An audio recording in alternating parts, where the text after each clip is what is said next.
So pleased to have Brian Setzler here. Brian is president of Trilibrium. It's an accounting and business advisory firm here in Portland. More importantly, he's a member of Business for Shared Prosperity. You can find them at businessforsharedprosperity.org. Brian, welcome to the show. Thank you. Good morning. Good morning, Brian. Well, Warren Buffett wrote recently in the New York Times op-ed piece that we've got to stop coddling the super rich. Now, I look at polls, and most Americans in high numbers agree with that. Why are they, and why is Warren Buffett right? Well, it's just about fairness. And what Warren wrote in his article is that he only pays 17.4% of his taxable income in taxes, and almost probably every listener you have pays a higher rate than Warren. Mm-hmm. And it's just about fairness. The government needs revenues, and we have a system, and the system works when people perceive it to be fair. And when people who have high incomes, Warren, it looks like, reported last year of $40 million of net income, and yet he only paid 17% in taxes. That doesn't seem fair. And he's stepping up to the plate saying, I'm not taxed. Everybody in his office pays more taxes than him as a percentage. Mm-hmm. It doesn't seem fair. Why do you think it is, Brian, just put on your political hat if you don't mind, that we have Tea Partiers adamantly opposed to raising taxes on large corporations? Have they just swallowed the Kool-Aid of corporate America, or do they just not see the disparity? Yes, you're correct. Look, large corporations aren't even paying taxes. Right. GE, Verizon, and there was a long list of corporations that made billions in profits and paid no taxes. Mm-hmm. And yet Herman Cain says they shouldn't pay any taxes. He doesn't want any corporations paying any taxes. That's his idea of laissez-faire. It's just, to me, just shows how far out of the mainstream the Tea Party is. We have a government that provides services. It needs revenues, and it's a question of just how do we have this economic system work to generate money where we need it, revenues where we need them. Taxes provide a lot of services out there, both at the federal level and the state and local level. And I just think that's crazy talk. There are people that are just ideologically opposed to taxes, and I don't know what to say. Right. And the point you make, these are services that corporations use. They use the roads. They use the education system. They need a quality of life for their employees. It should be important to them as well. Well, corporations are not people. Corporations don't have views or emotions or these things. The bottom line, taxes is what happens after all the profits. Right. So you only pay taxes if you're profitable, both as an individual and a person. And businesses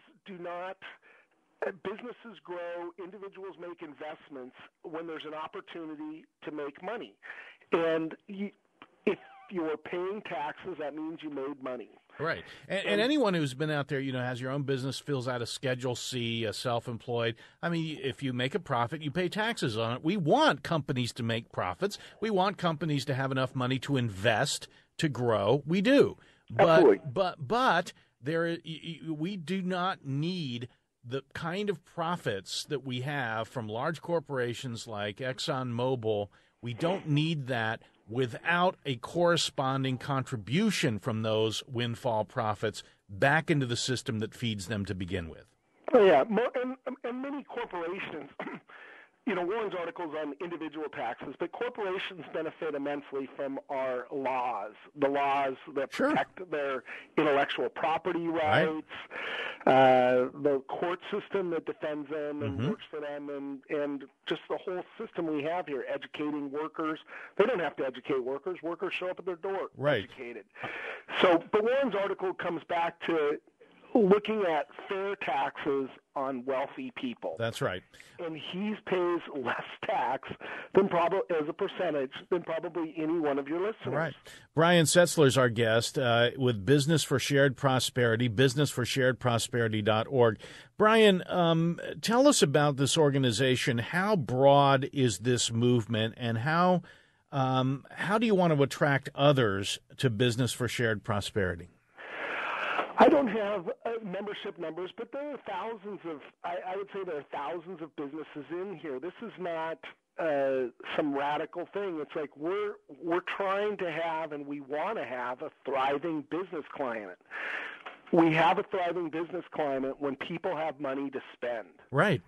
And when there's demand for services. Right now we're in an economic system where people don't have money. Right. The demand's down, jobs are down, demand's down, and it's that cycle. What people like Warren say, it's like we need to get this cycle going in the other direction. Right. The government is a purchaser of many, many services. They don't purchase my service, but a lot of my clients, the government's one of the people that buys from my customers. You look at a printing company that does printing. Government goes out and buys a lot of printing. Right. Little mailers, booklets, business cards, you name it. Those things got to be printed. Over and over again, the government is part of our economy. They're not separate from our economy. And, nobody wants to see wasteful government or an over-bureaucratized government. Government can function and does function very well. And we got to remember that. It's funny because I just watched in the break Governor McConnell of Virginia, Republican, talking about how his state is down to just 6% unemployment. Well, the federal government is a huge employer in Northern Virginia. I mean, take the federal government out of there, and what do you have in the state of Virginia? And what we're also forgetting here is that these large corporations, Brian, who are getting all of the tax breaks, it's not only individuals that are hurt, it's small businesses that are hurt too. Yeah. Well, the operative word here is fairness. Right. And the theory behind taxation that I learned in school is that you tax where the money is. I mean, you can't tax where the money's not. Mm-hmm. And, again, we need a system that works. If you play the game Monopoly, the rules of the game are designed so that if you play it long enough, one person ends up with all the money. Mm-hmm. Change the rules, you have a different game. We're in that same kind of system right now. We have rules that are concentrating the money at the top. It's oligarchy. Yep, it's oligarchy, and what we need is a system that keeps this money circulating, because that's good for everybody. Right. Our group's called Business for Shared Prosperity. Right. And that's what we want. We all want jobs. We right. all want to have economic activity that's coming to us in a way. And when the money gets all pooled at the top, like I say, Warren Buffett, his taxable income last year was $40 million.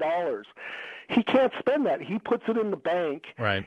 And it's not doing anything in the economy. I mean, it does end up flowing. There's money available for banks to lend, but then the banks aren't lending. Mm-hmm.